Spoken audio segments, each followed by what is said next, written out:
L'actualité régionale dans ce nouveau flash, bienvenue si vous nous rejoignez en ce jeudi 28 février.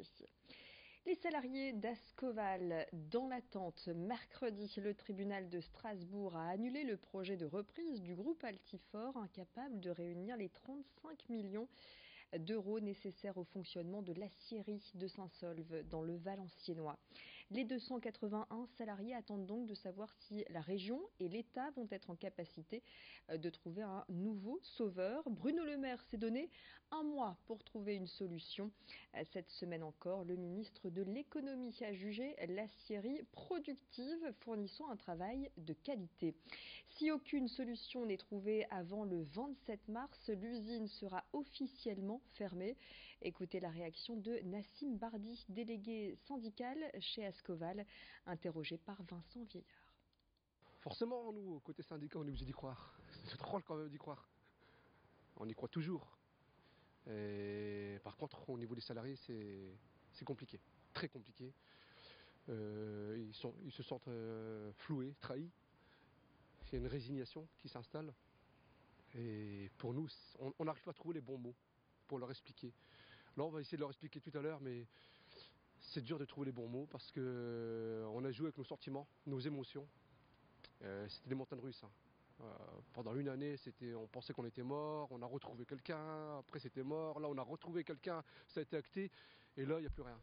Imaginez-vous, chez les familles, les femmes et les hommes, c'est très compliqué au niveau des... Je ne sais pas en France si une entreprise a vécu ce qu'on est en train de vivre, je ne sais pas.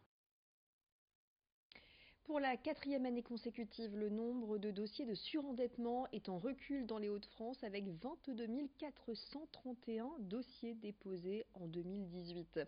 La région des Hauts-de-France reste la région métropolitaine la plus marquée par le surendettement avec 462 situations pour 100 000 habitants contre 305 au niveau national. Une situation qui s'explique par une conjoncture économique moins favorable et un taux d'inactifs plus important chez nous, avec des ménages ou des personnes seules dont les ressources ne permettent pas de faire face aux dépenses courantes.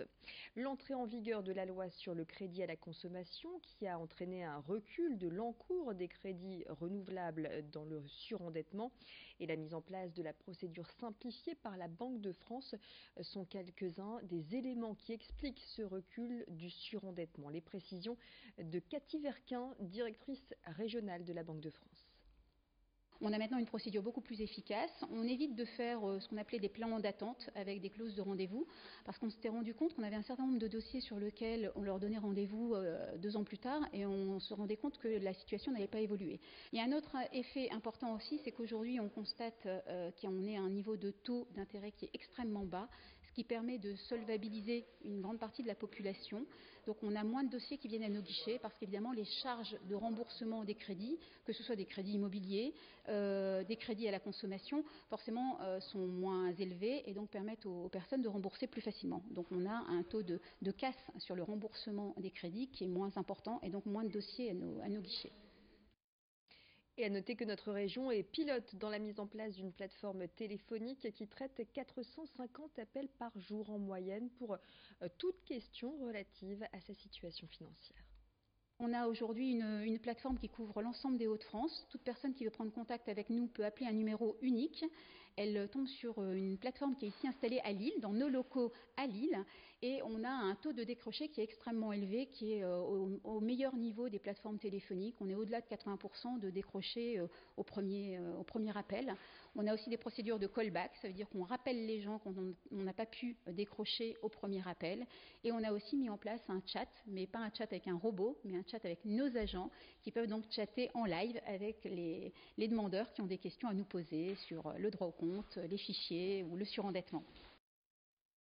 Voilà, 03 20 91 20 20 pour ce numéro unique. Plus d'infos également sur le site banque-france.fr. En ce jeudi, c'est la journée mondiale sans Facebook. L'occasion pour certains de se lancer le défi de ne pas consulter le célèbre réseau social de la journée. Mais Facebook a-t-il encore la cote? Pionnier dans ce domaine, il est aujourd'hui détrôné par d'autres réseaux sociaux qui lui volent la vedette. Qu'en pensez-vous? Margot Sailly nous dit tout. Aujourd'hui, c'est la journée mondiale sans Facebook.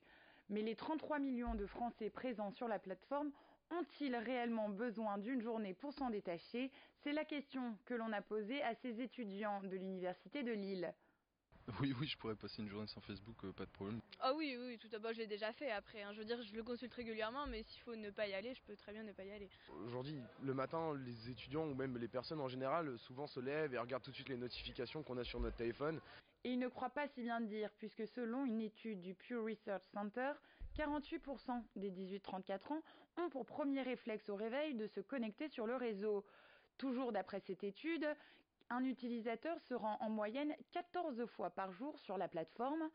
Pourtant, la proportion des adolescents de 12 à 19 ans inscrits sur Facebook a dégringolé en 4 ans, passant de 78% en 2014 à 52% en 2018. Mais alors, on en vient à se poser la question, Facebook est-il devenu ringard?